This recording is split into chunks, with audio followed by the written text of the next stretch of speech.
Merci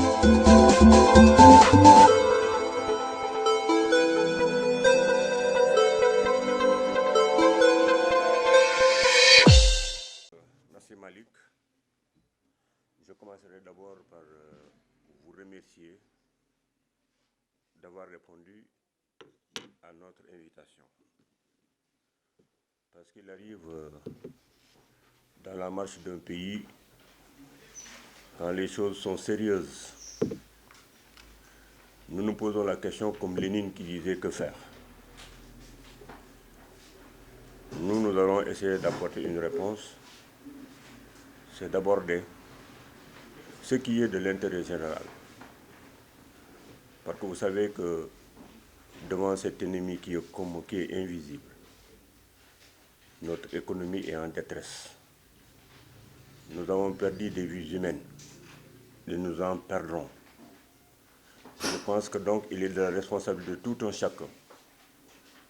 Et comme nous sommes à la croix des chemins, que chacun prenne ses responsabilités et joue sa partition. C'est ça le sens du patriotisme. Nous avons jugé aujourd'hui de lancer un appel aux forces vives pour le respect des mesures barrières et sensibiliser pour la vaccination contre cet ennemi commun.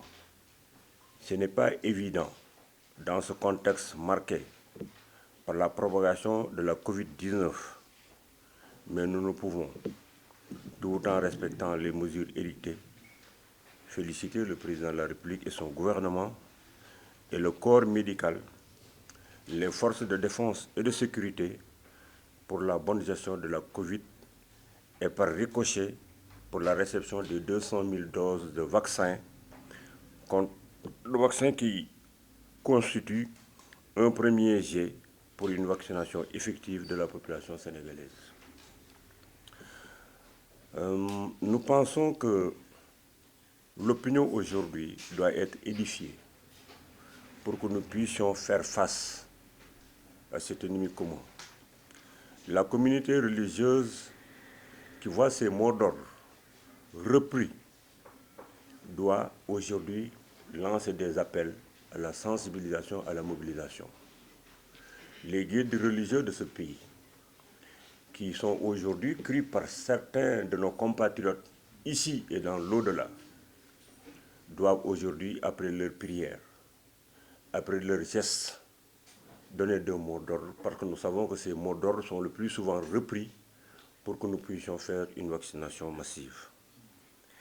Il y a aussi les leaders qui sont dans la musique, dans la lutte. Vous, journalistes, vous êtes des leaders parce que vous portez la bonne parole et vous êtes des éléments qui peuvent influencer, qui peuvent expliquer, qui peuvent pousser à la décision. L'ensemble de ces forces vives doivent aujourd'hui, chacune en ce qui la concerne, donner des mots d'ordre pour que les gens puissent aller se vacciner. Nous savons qu'il y a des compétitions entre des musiciens.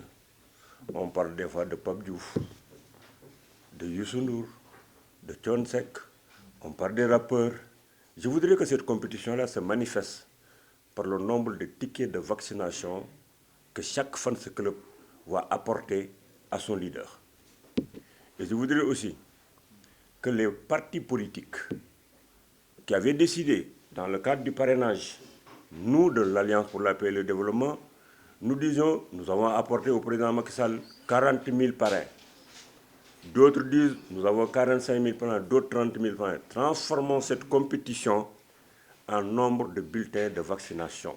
Combien de militants, nous, APD, nous avons poussé à la vaccination? Combien de militants, les autres formations politiques, toute obédience confondue, opposition et majorité présidentielle, que chacun montre combien nous avons poussé à la vaccination. Aujourd'hui, si ce n'était pas la Covid-19, nous aurions demandé à l'État du Sénégal de permettre à tous ces musiciens et ces rappeurs d'organiser des soirées avec comme ticket d'entrée le bulletin de vaccination. Mais à cause des mesures édictées par la Covid, nous voulons que les nombres de vues dans les réseaux sociaux, dans YouTube, se transforme en nombre de fans club qui se sont vaccinés. Que Youssou Ndour puisse dire aujourd'hui, au lieu d'avoir des millions de vues, moi Youssou Ndour, j'ai eu 1 million de personnes qui m'ont montré leur ticket de vaccination. Que Thione le fasse, que Wally le fasse, que tous les autres musiciens le fassent et que les partis politiques fassent la même chose en nombre de militants qui ont été convaincus pour cela.